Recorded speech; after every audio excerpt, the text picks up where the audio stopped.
A week before the wedding, Chloe, my fiancée, spent a ridiculous amount of money buying the rights to a novel. Not just any novel, it was written by her ex-boyfriend, a tribute to their first love. When the media caught wind of it and asked me what I thought, I didn't flinch. Just smiled and said, "To go full circle and end up with your first love, that's rare. I wish them happiness." That night, as the interview aired, Chloe, who'd barely looked me in the eyes for 6 months, suddenly called. For the first time in ages, she was furious. Told me to stop talking nonsense, even threatened to cancel the wedding unless I clarified things to the press. But what she didn't know was I didn't want to marry her anymore either. When Chloe bought the rights to Alex's book and poured money into promoting him with the best PR team in the business, I read it. The years like poetry. I finished it in one sitting. My reaction? It was average. A forgettable teenage love story in a school setting. I've read better. But because it was about their past, hers and Alex's, it suddenly became some grand romance worth millions. And me? The guy she was about to marry in less than a week? I got slapped in the face, quietly, publicly. I tried calling her. Her assistant answered instead. "President Liu is in a meeting. Try again in 2 hours." Her voice was ice, and the way she said President Liu, not Chloe, told me exactly where I stood now. The assistant used to be polite, but somewhere over the past 2 years she stopped pretending. Like she'd been watching our slow-motion breakup from the front row. I hung up, smiled, and turned to my manager, Sandra. She looked tense. "The media surrounded the building," she said. "They're waiting. You'll have to say something." What did Chloe say? I shook my head. I hadn't even reached her. "Let's go," I told Sandra. "Might as well give them a show." She blinked. "Wait, what? Are you sure?" But I was. I'd tried calling for guidance. If Chloe wanted to leave me to the wolves, I wouldn't shield her anymore. Not her, not Alex, not anyone. Outside, the reporters pounced. Microphones, flashing lights, chaos. "Mr. He, Chloe's been spotted flying to Greece with author Alex. Any comment?" "Mr. He, the wedding's next week. Will this affect the ceremony?" "Mr. He, people are saying the novel is about Chloe and Alex's relationship. Is that true?" I smiled. Calm, practiced. "Yes," I said clearly, so every camera could catch it. "It's all true." And then I added, "To go full circle and reunite with your first love, that's rare. I wish them happiness." As expected, the interview exploded online. Within hours, Chloe, Alex, and Daniel. He were the top 3 trending names on every social platform. Fans picked sides. Comment sections turned into battlefields. Alex's fans came at me calling me irrelevant, accusing me of using his name for clout. But my fans clapped back, calling him a homewrecker, calling Chloe a cheater. Most people, they just watched the drama unfold like it was their favorite soap. Some laughed at me, said I was a fool. Others said I was a gold digger living off Chloe's fame. Still, surprisingly, most supported me. Mocked me, maybe. But they didn't defend them.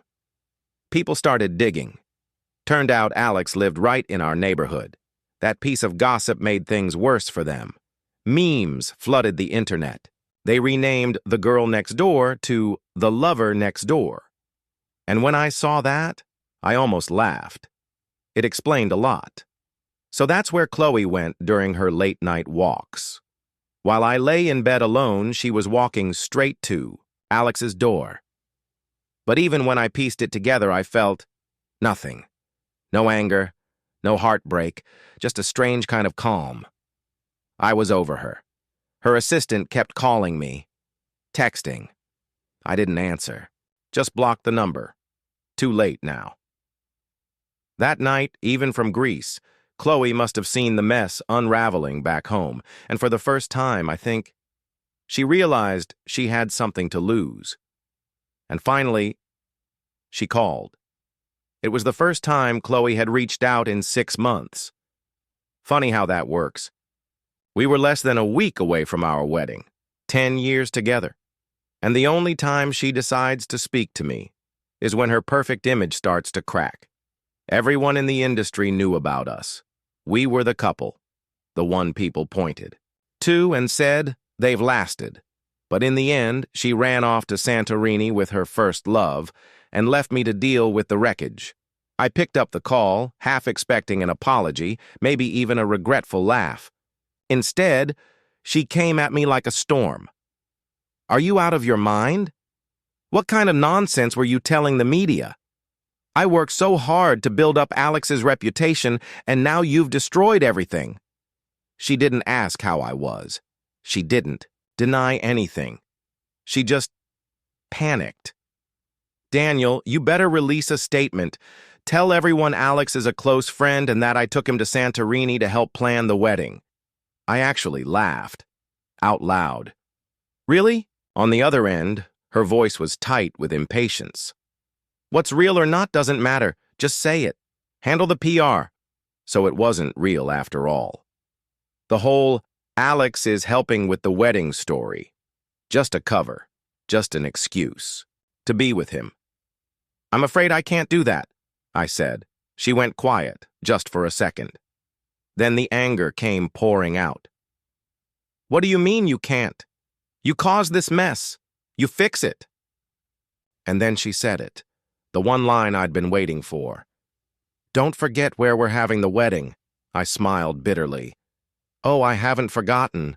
I reminded her, gently, calmly, that the wedding venue was already printed on the invitations, that she'd hired a local team, that the media already knew it was happening here, not in Santorini. And then I told her what she didn't want to hear.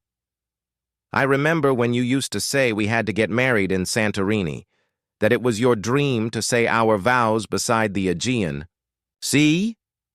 But when we finally started planning, you changed your mind, said you were too busy, that a fancy hotel nearby would be good enough. That 10 years together didn't need a grand gesture.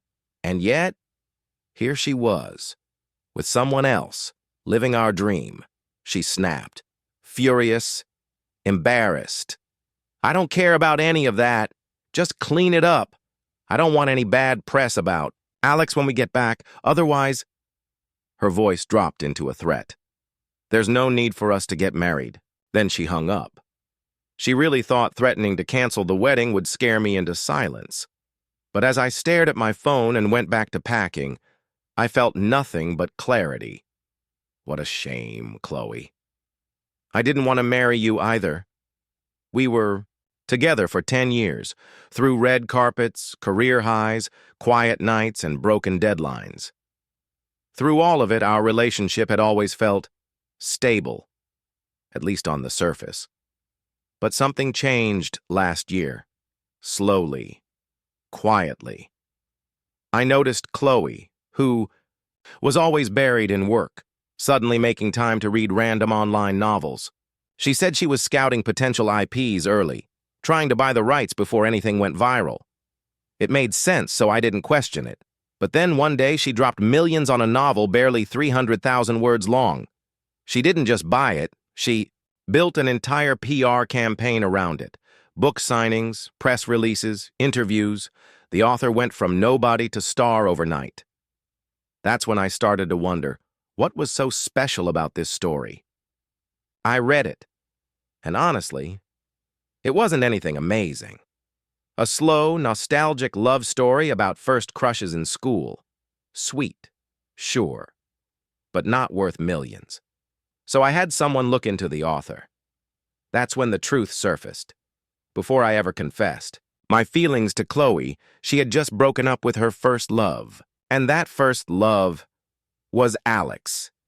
The very man she was now championing, like her life depended on it. Turns out she had pushed him to write. She'd promised him that if he put their love into words, she'd make him famous. And she did. Every chapter, he wrote, no matter how ordinary, she paid for, promoted, protected, because it was their story. Not just fiction, their past, dressed up as poetry. Meanwhile, I was the one wearing the ring, the one standing by her side for a decade, and still she was pouring her heart and her fortune into the boy who once broke it. It broke something. In me. For 10 years, I never asked Chloe for help. Never once tried to use her influence to boost my career. I wanted to earn everything on my own. But the woman I loved, she was busy building a pedestal for someone else. I felt like a fool. The biggest one in the world. I finally confronted her, angry, heartbroken, hoping she'd at least pretend to feel sorry. But Chloe just laughed, cruel and cold. "Daniel," she said, "you're such an ungrateful idiot." She told me that even if I'd never asked for help, just being with her had protected me. That every director, every producer knew I was her boyfriend, and that's why they didn't replace me. "You think you're still relevant because of talent?" she sneered. "No, it's because of me, because United Culture, my company, owns half the resources in this industry. If I hadn't wanted you to succeed, you wouldn't have made it past last year." And in that moment, hearing her speak like that, like she owned me, I realized something horrible. I didn't really know her, not the real her. After that fight, she didn't just ignore our wedding plans. She started quietly freezing me out. Calls went unanswered. Projects I'd lined up mysteriously vanished. She even pulled strings behind my back, cutting off the few opportunities I had left. The Cold War had begun, and we were already standing on opposite sides. Back when I was at my peak, I signed with Chloe's company, United Culture. It made sense then. She was the rising queen of entertainment, and I was her leading man, both on screen and off, but when she decided to turn her back on me, there wasn't much I could do. My projects stalled, meetings dried up. It wasn't an official blacklist, but everyone in the industry got the message.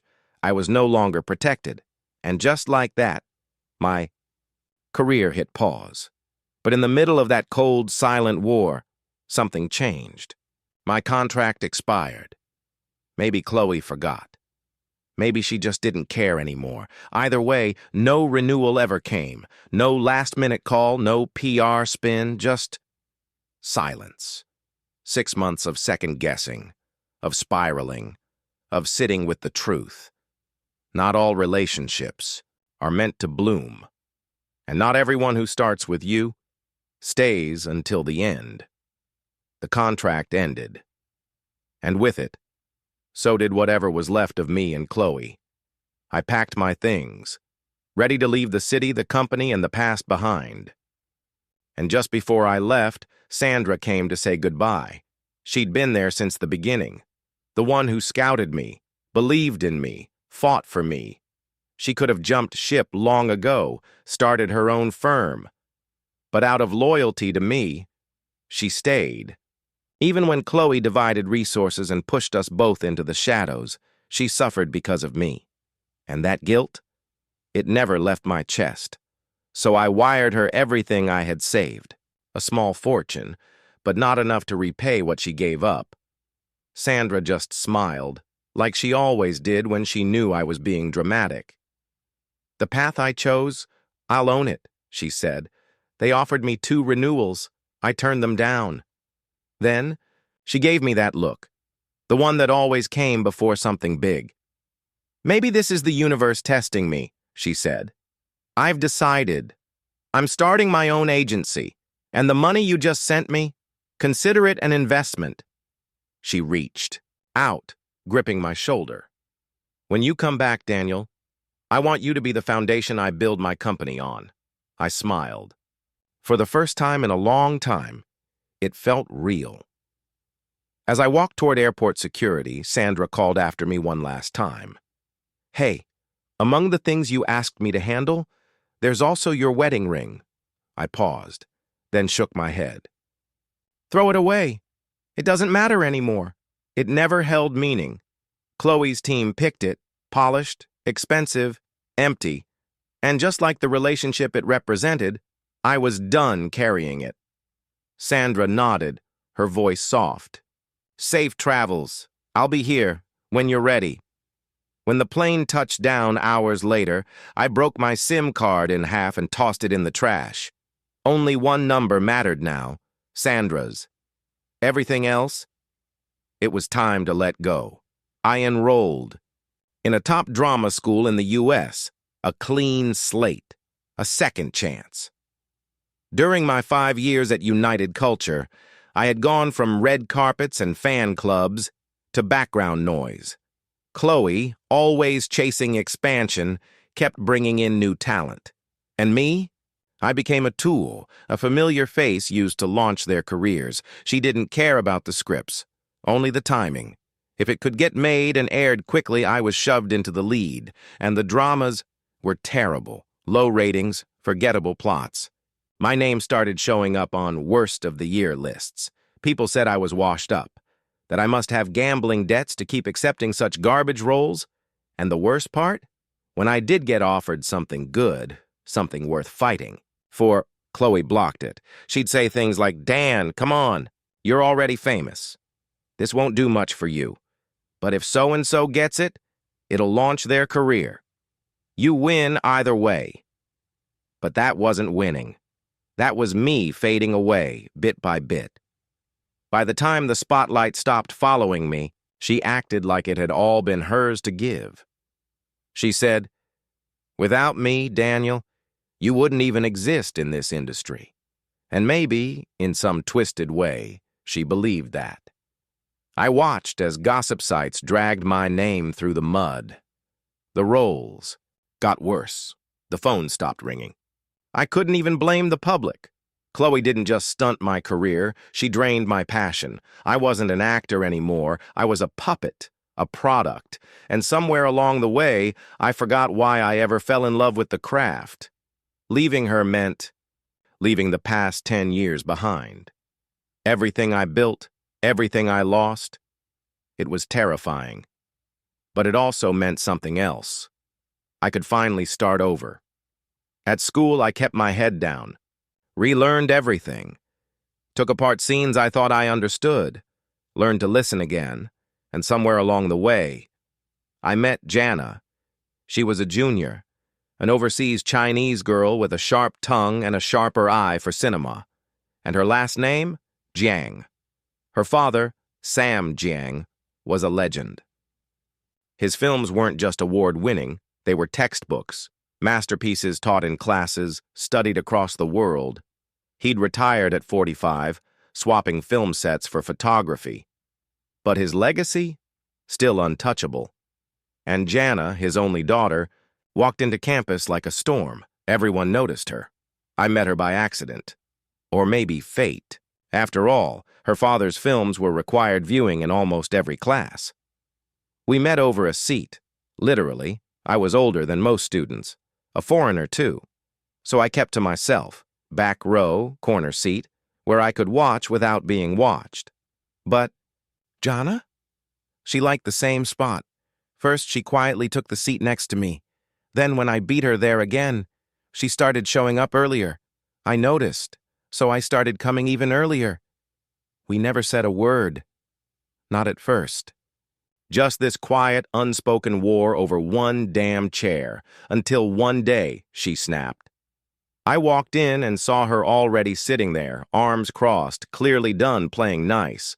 She looked me dead in the eye and muttered under her breath in perfect Mandarin, "Fuck, what's your deal? This isn't your seat." I raised my eyebrows, amused. "The seat's not mine," I replied. "But I got here fair and square." She rolled her eyes and muttered, "Fine, whatever." But the next class, Xie, showed up even earlier. That little game over the golden seat became our unspoken ritual, our first thread of connection. And once we got more comfortable around each other, I finally asked her the question I'd been curious about. In a class that revolved so much around her father's films, why didn't she ever sit up front? She froze. Her body stiffened, her eyes fixed on the screen ahead, but she said nothing. Not until the lecture ended. She lingered in her seat, and as the credits rolled with her father's name flashing across the screen, she whispered, "My father. He's like a mountain I'll never be able to climb." That was the first time I glimpsed the weight she carried. Later, I pieced it together. Sam Jang, her father, had retired early in his prime, after a string of critically acclaimed films. People called him a genius. He passed the baton to Jana before she'd even had the chance to breathe on her own. And now, everything she did was measured against his legacy. She was 26 and still looking for her breakthrough. He was 23 when he swept the award circuit with his debut. The pressure crushed her. It even led to bouts of depression, watching her struggle. I saw myself. I'd come from a prestigious acting academy, made a splash early. Third year in, I was starring in major films, collecting awards, endorsement deals, recognition, but then I handed my career to Chloe, and slowly, it all began to fade.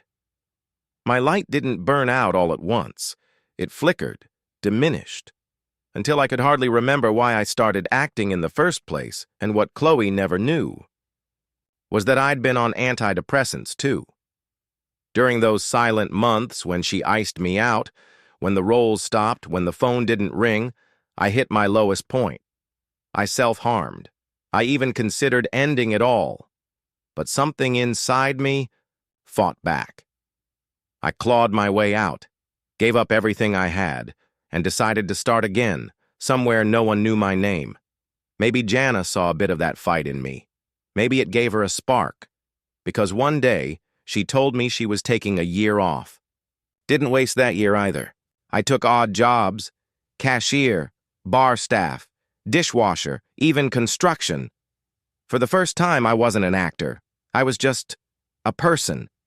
And in those moments, sweating, scrubbing, struggling, I learned more about humanity than I ever had on set. That year changed us both. When Jana returned, she came back different, focused, inspired. She wanted to shoot a short film, and she asked me to be her lead. Of course, I said yes. The film did well, better than we expected. Film festivals picked it up. People started noticing her. She wasn't just Sam Jang's daughter anymore. She was Jana. That first win gave her momentum. She started writing again, dreaming bigger. Her debut feature was a surreal, psychological drama. And once again, she offered me the lead. A transgender character with schizophrenia. It was the hardest role I'd ever played. And it took 3 years to film, but we did it. And when it finally premiered, the film exploded. Critics, audiences, everyone praised it.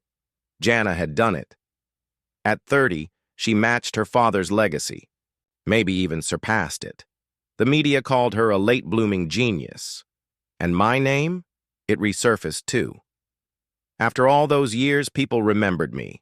I was 35. Then came the domestic film festival. Jana's film was invited, and so was I. After 5 years, I stepped onto my homeland's soil again, but this time I didn't sneak in through the back door. We arrived to cameras flashing, fans shouting, the airport packed beyond belief. It was overwhelming. Reporters shouted questions, mostly about the film, until one voice cut through the chaos. "Mr. He, 5 years ago, you left the country after your wedding was called off. Now that you've returned, will you reunite with Ms. Liu from United Culture?" Chloe. Her name hit me like a cold gust of wind. I hadn't heard anything about her in years. Sandra once mentioned she'd been looking for me, but I told her I didn't want to know. Didn't want updates. Didn't want the past creeping in, so I didn't know what Chloe had been up to. Whether she'd married, whether she'd moved on. I blinked. Wait, she didn't marry Alex? The reporter raised an eyebrow. That one moment of surprise was enough to send the swarm buzzing. More questions, more assumptions. But I just laughed, softly, and said, I thought I made it clear 5 years ago. But if anyone's still confused, let me say it again. I have no relationship with Chloe anymore.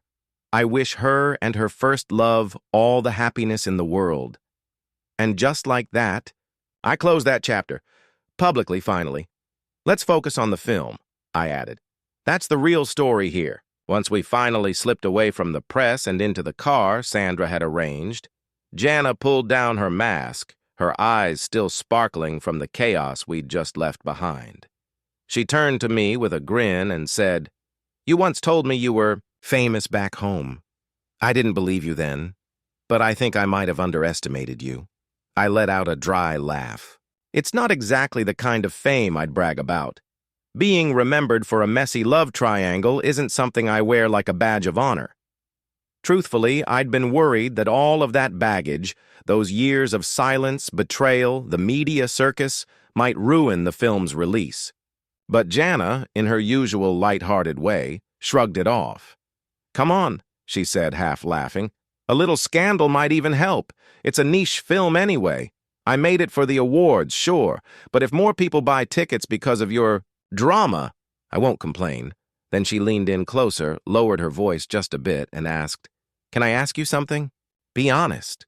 Do you really have nothing left for your ex-fiancé? 10 years is a long time." It wasn't the first time she'd asked. Back when we were still filming, she'd posed the same question. What would I have done if Chloe had never let me go? I didn't have an answer then. I barely had one now. Because the truth? Chloe never ended up with Alex after all. I knew what Jana was really asking. Was there still any unfinished business between Chloe and me? Any ember still burning? In all that ash? I exhaled slowly and told her the truth. Honestly, I just find the whole thing exhausting. I thought Chloe and Alex would have been happily married by now. But she's still single, and I have a feeling she's not going to stay quiet now that I'm back. I wasn't wrong. The very next day, after I signed with Sandra's new agency, I dropped by the office and ran straight into her, Chloe. 5 years had gone by, but the shock hit us both like a truck. She'd changed, gained weight, aged quickly, like time had come down on her all at once. She didn't look like the girl I used to know, more like a stranger wearing her face. She lit up when she saw me, called my name like she was trying to catch up to time itself. But then something shifted. Her face changed, and without a word she turned and walked away. I found it strange, unsettling, and when I got to Sandra's office, she looked furious. I could tell Chloe had something to do with it. When I mentioned the run-in, Sandra just snapped. I've never seen someone so shameless. That's when I finally learned what really happened after I left. Apparently, Chloe looked for me for 2 whole days. But when Sandra told her I'd gone overseas, she flipped. Said if I kept putting on an act, she'd swap me out for Alex at the wedding. She said I'd regret it. Sandra never passed the message along. She knew I'd had enough, and as it turned out, the wedding never happened anyway. Chloe told reporters it had all been a romantic getaway to scout wedding locations in Santorini, but no one really bought it. The press wasn't stupid, and the public, even less so, united. Culture, Chloe's company, took a hit. Her plan to turn Alex into a star completely backfired. Ironically, it was my one comment about his novel that triggered a wave of backlash. People went digging. The years like poetry, which Chloe had poured, all her influence into, was suddenly being mocked across forums and media. People called it overrated, empty, pretentious. The more people read it, the more cracks they found. Until finally, someone noticed the worst one. Whole sections of the book looked eerily similar to a forgotten web novel. Plagiarism. The original author came forward, with receipts, filed a lawsuit. But because Alex's work had no real value to begin with, the case dragged on. Caught in a limbo of public opinion and legal technicalities, Alex refused to admit fault. Said the original story was irrelevant and nothing without Chloe's PR team. His arrogance only made things worse. For years, the case trended on and off. The internet demanded an apology, one from Chloe too, but instead of addressing it, she doubled down. She hired a top-tier production team and announced plans to adapt the book into a film. The internet exploded.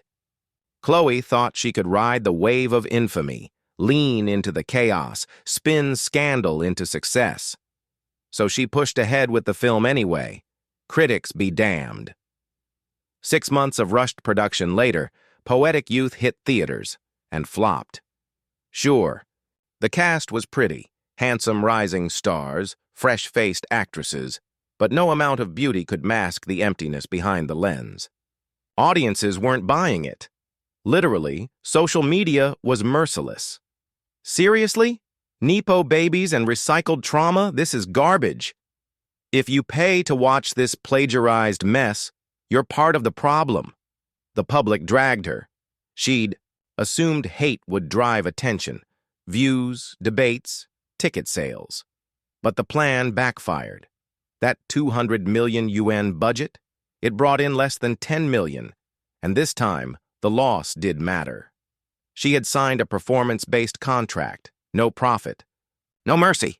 Chloe was booted from her own company, United Media, ousted by the very investors she used to command. Sandra brought me up to speed, irritation lacing her voice. You want to know why Chloe came crawling back? Because your film's doing well, and she ran around pretending you were still her artist. Signed endorsement deals in your name without even checking your contract. The moment Sandra found out, she went public. I was now under Huchuang Media, not United. Naturally, Chloe blew up. She barged into Sandra's office but couldn't produce a shred of evidence tying me to her anymore. Public opinion sided with Sandra. Chloe lost again. Still, Sandra warned me, don't let your guard down. She's desperate, and desperate people always come knocking. And sure enough, as I left the office building that day, Chloe was waiting at the gate. Security had tried to move her along, but she refused to leave. When she saw me, her eyes lit up like I was a lifeline. Dan, she said, breathless, I need to talk to you. We met at a quiet tea house later that afternoon. She poured me a cup with shaky hands, and silence settled between us like dust.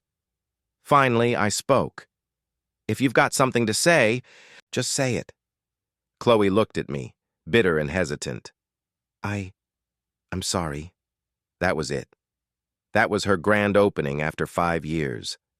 Gone was the arrogant, calculating woman I'd once known. Her voice was softer now, and for a moment, I almost didn't recognize her. I didn't get together with Alex, she whispered. It was all a misunderstanding. I never meant to lose you. I let out a quiet, humorless laugh. It wasn't the apology I needed. It was too little, too late. A tear slipped from her eye and she wiped it away quickly. Is there really no chance for us? She asked, her voice trembling. I looked at her, at the weight she now carried, not just on her body, but in her eyes. Years of exhaustion, regret, and too many compromises. She broke down. I drink with clients until I can't stand. I barely sleep. The stress, it ruins you. And Alex, he used me. He just wanted fame. Once I started gaining weight, he treated me like garbage. But without me, he's nothing. Nothing. So she had ended up with Alex after all. And it had crashed and burned. Now here she was, asking if we could ever go back. I stood. Do you really not get it? I said, keeping my voice calm. The only reason I agreed to meet today was because we spent 10 years together. But if this is what you wanted to say, it was a waste of my time. She blinked, stunned. Then what do you want from me? I didn't flinch. I want to talk about the shares. Her face dropped like a curtain falling. You really thought I came here to rekindle something? I said with a laugh. The only thing left between us is business. Back in the day, Chloe had promised me 20% of United Media's shares. We'd even signed a supplementary agreement. But after that, she pretended it never happened. No dividends, no updates, nothing. I stayed quiet then. Not anymore. I made it clear. She could either pay me what she owed, or I'd sue. I knew United Media was struggling, but I didn't realize how bad it had gotten until half an hour after that tea room showdown, when Sandra called again. Chloe's mother had reached out. The same woman who'd once called me a leech looked at me like I was never good enough for her daughter. And now she wanted a chat. I used a virtual number and dialed. The first thing out of her mouth wasn't an insult. It was, "I agree to you and Chloe getting married. No bride price. No legal fights over the shares. You'll be family," she said. "No need to split hairs over money." I almost laughed. After everything, now they were trying to trade my dignity for a marriage that died 5 years ago. I was stunned, speechless. But Chloe's mother clearly wasn't here for grace. When I didn't respond, her voice turned sharp. "What? You still want those shares?" she scoffed. "Back then, plenty of men lined up to marry my daughter, but she wasted her youth waiting for you. You're lucky she's not asking you for compensation for that." She went on, something about how now that I was successful I should tread carefully, that it would be such a shame if a scandal came out about me abandoning her heartbroken daughter, and just like that I realized this woman hadn't changed one bit. Still the same arrogance, still the same manipulation cloaked in the language of family. I didn't say another word, just hung up. That same afternoon I called Sandra. "Let's file the lawsuit," I said. "We sued Chloe for the unpaid dividends, over 50 million yuan." And just like that, the ghosts of our past came roaring back to life. Chloe panicked. Furious, she released an edited recording from our meeting. In the tea room, twisting the story to make herself look like the abandoned one. The girl who waited 5 years for a man who never came back. But the internet never forgets. Before I even got a chance to respond, people had already dug up the truth. Photos of Chloe and Alex vacationing in Santorini, flaunting their true love in the same luxury suite she claimed to have waited for me in. The backlash was instant. Her entire PR stunt crumbled, and then, as if the drama hadn't spiraled enough, Chloe played her final card. She posted our old contract, claiming I had broken it by signing with a new company. She threatened to sue me for breach of contract, conveniently for the same amount I was suing her for. But Sandra came prepared. She released chat logs, emails, and recordings showing how I'd tried to renew my contract, how they ignored me for months. That's when everything cracked wide open. An insider stepped forward and admitted the truth. The reason my contract never got renewed was Chloe herself. After our fallout over Alex, she told them to hold off just to teach me a lesson. That revelation? It destroyed any remaining sympathy people had for her. Even Alex wasn't safe. His name got dragged through the mud again. Turns out, after Chloe launched him into stardom, he kept plagiarizing just to keep up appearances. This time, he stole from the wrong person. A well-known author sued him and won. His contract was terminated, and he was forced to return the royalties. Drowning in debt and resentment, Alex snapped. In a desperate, messy rant on social media, he spilled everything, admitted to sleeping with Chloe before our wedding, said I was an idiot for giving everything up for her. She threw herself at me, he wrote. Said she'd take me to the top. Come on, what guy would say no to that? It was the final nail in the coffin, and while they unraveled in public, I stayed silent. Let the court speak instead. Eventually, Chloe was ordered to pay me every yuan I was owed, plus interest. She tried to call me after that, more than once. She wanted to meet, to talk, maybe even try again. But I didn't pick up. She didn't love me. She just hated losing. To pay the court order, she sold her house, liquidated shares, and that's when I made my move. I sold my shares in United Media to the company's major shareholder. By the time Chloe found out, she'd already lost her majority stake. She wasn't the queen of her empire anymore, just another employee with a nameplate. Her story ended, where mine once began. As for Alex, things got worse. His online meltdown brought unwanted attention to his new fiancée. People doxed her, harassed her. She dumped him. He ruined my wedding 5 years ago. 5 years later, karma returned the favor. After that, I stopped watching them fall. I had better things to do. Jana stayed in the country a little longer, but eventually decided to head back to the States for grad school. At the airport, just before she left, she turned to me with that same mischievous glint in her eye. "Next time," she said, "can you be my leading man again?" I smiled. Of course. But she didn't let me off that easy. I mean, the leading man in my life. I froze. But before I could say anything, she was already through security, not even glancing back. For a moment, I wondered if I'd imagined it. But no, that was real. Of course, it wasn't until I was nearly 40 that her parents finally accepted me. But hey, that's a story for another time.